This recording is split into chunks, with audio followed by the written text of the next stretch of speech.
Squeaking sounds pag kayo ay namemreno. Hello mga paps, I'm Kuya Shane. Ano ba yung mga reason bakit nag-i-squeaking sounds pag kayo ay namemreno? Well, pwedeng magkaroon ng squeaking sounds kung matagal ninyong hindi nagamit yung kotse at kinalawang yung ating rotor disc.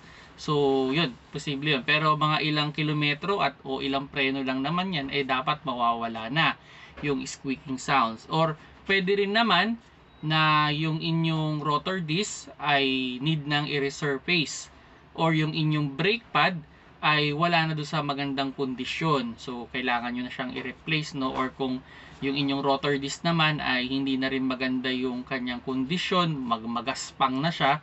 So, kailangan nyo na rin ipa-resurface. Pero isa sa mga top reason kung bakit nagkakaroon ng squeaking sounds is pag manipis na yung inyong brake pad.